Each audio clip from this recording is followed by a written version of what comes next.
छत्रपति शिवाजी के बाद मराठा उत्कर्ष, मराठा शक्ति को स्थापित करने में पेशवा बाजीराव प्रथम की अतुलनीय भूमिका रही है। पेशवा बाजीराव अपने पिता बालाजी विश्वनाथ की मृत्यु के बाद 1720 में पेशवा बने और उनके काल में मराठा शक्ति का विस्तार प्रसार संपूर्ण भारत में हो गया। पेशवा बाजीराव ने एक तरफ कूटनीति, युद्ध नीति, सैन्य सामरिक शक्ति, सभी शक्तियों का इस्तेमाल करते हुए मराठा शक्ति को एक नई दिशा दी, एक नई सशक्त स्थिति प्रदान की। उस समय जब वे पेशवा बने तब उनकी उम्र केवल 20 साल की थी, लेकिन वे अपनी उम्र से काफ़ी बड़े, कहीं अधिक ज़्यादा परिपक्व थे। दक्षिण में मुगलों के साथ संबंध को उन्होंने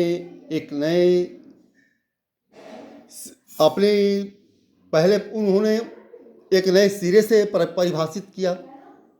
जैसे निजाम उल मुल्क के साथ संबंध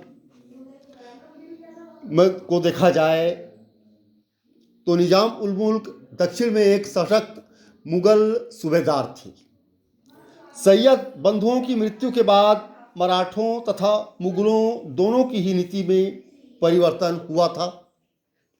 केंद्र में अपनी स्थिति मजबूत करने के लिए निजाम ने मराठों के साथ ऊपरी दोस्ती का रवैया अपनाना ही उचित समझा। उधर मराठों के लिए भी निजाम उल मुल्क जैसे सशक्त अमीर के साथ समझौते की नीति ही उचित थी। 4 जनवरी 1721 को दोनों के मध्य समझौते के लिए वार्ता प्रारंभ हुई, जिसमें निजाम ने मराठों के अधिकारों को मान्यता दी।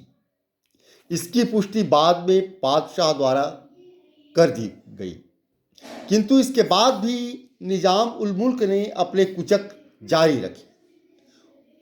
निजाम ने मराठों के साथ संबंध में एक दोहरा रवैया अपनाया और कालांतर में बाजीराव ने उसकी इस दोगली नीति को समझा और कूटनीति के स्थान पर युद्ध नीति का सहारा लिया। जैसे देखा जाए तो निजाम ने कर्नाटक में मराठों के विस्तार पर रोक लगाने के लिए चंद्रसेन जाधव के साथ एक गुप्त समझौता किया तथा शाहू के चचेरे भाई संभाजी द्वितीय को भी शाहू के विरुद्ध भड़काया। उसने शाहू के चौथ व सरदेश मुखी के अधिकारों को इस आधार पर मान्यता देने से इनकार कर दिया कि चूंकि संभाजी भी इन अधिकारों का दावेदार है, अतः बेहतर यह होगा कि मराठे अपने झगड़े को परस्पर सुलझा लें। उसी के बाद वह समझौते के अंतर्गत नियत धनराशि की व्यवस्था करेगा।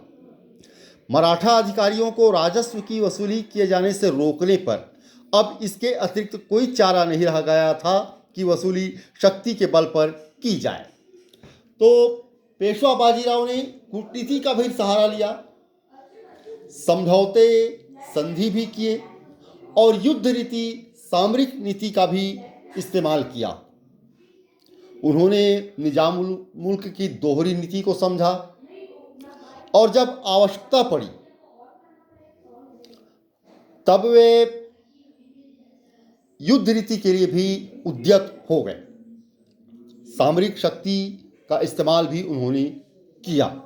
बाजीराव ने शीघ्र ही निजाम उल मुल्क की दो तरफा नीति को समझ लिया व उसके गुप्त मंसूबों को असफल करने के लिए संधि वार्ता के स्थान पर शक्ति का प्रयोग करना उचित समझा।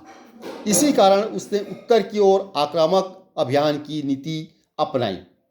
गुजरात तथा मालवा क्षेत्रों में चौथ व सरदेश मुखी की वसूली की मांग पातशाह द्वारा ठुकरा दिए जाने पर शक्ति के बल पर वसूली करने का निश्चय किया गया। मालवा में इस कार्य के लिए उदयजी पंवार को चुना।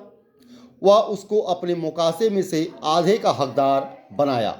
इसी प्रकार गुजरात के लिए दभादे जी को भी की ओर से कंथाजी कदम बंदे तथा पिल्लाजी गायकवाड़ को भी बलपूर्वक वसूली का कार्य सौंपा गया।